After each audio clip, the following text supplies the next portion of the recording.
Hi friends, நான் ரீசெண்டாக பார்த்து எனக்கு ரொம்ப பிடிச்ச ஒரு வெப் சீரிஸ் பற்றி தான் இப்போ நான் பேச போகிறேன். இந்த வெப் சீரிஸோட name When Life Gives You Tangerines. இது நெட்ஃப்ளிக்ஸில் அவைலபிளாக இருக்குது. இப்போல்லாம் கொரியன் சீரீஸ்க்கு ஒரு தனி மவுஸ் இருக்குங்கிறத நம்ம ஒத்துக்கிட்டே ஆகணும்.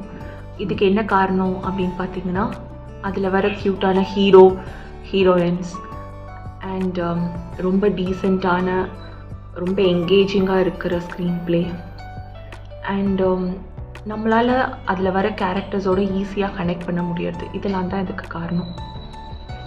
When Life Gives You Tangerines-ல பார்த்தீங்கன்னா ஒரு பொண்ணு இருக்கா. அந்த பொண்ணோட பேர் ஏசுன். இவ ஜேஜூன்னு சவுத் கொரியாவில் இருக்கிற ஒரு வில்லேஜில் ஒரு ஐலாண்டில் இருந்துட்டு இருக்கா அவங்க அம்மாவோட. இந்த பொண்ணோட வாழ்க்கையோட பக்கங்களை தான் இந்த கதை புரட்டி பார்க்குது. சிம்பிளாக சொல்லணும்னா இதுதான் ஸ்டோரி. அவளுக்கு வான்சிக் அப்படிங்கிற ஒரு காதலன் அவளோட வாழ்க்கையில் அவள் வாழ்க்கை ஃபுல்லாகவே துணையாக கூடவே வரும். அவங்க அம்மா அவன் மேலே ரொம்ப அன்பு வச்சுருக்காங்க. ஆனால் வறுமையினால் அவளை சரியாக கவனிக்க முடியாத சூழ்நிலை.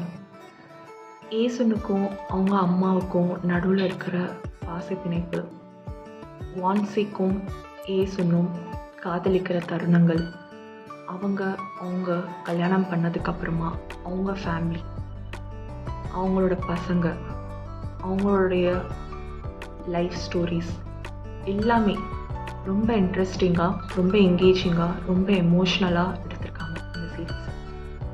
நீங்கள் வீக்கெண்டில் ஒரு ஃபீல் குட்டான ஹார்ட் டச் பண்ணுற மாதிரி ஒரு சீரீஸ் பார்க்கணுன்னு நினச்சிங்கன்னா நீங்கள் நிச்சயமாக When Life Gives You Tangerines-ஐ ட்ரை பண்ணி பார்க்கலாம். இல்லை நீங்கள் ஆல்ரெடி அதை பார்த்துட்டீங்க அப்படின்னா கமெண்ட்டில் சொல்லுங்கள். பார்த்ததுக்கப்புறம் எப்படி இருந்ததுங்கிறதையும் கமெண்ட்டில் சொல்லுங்கள். Bye friends.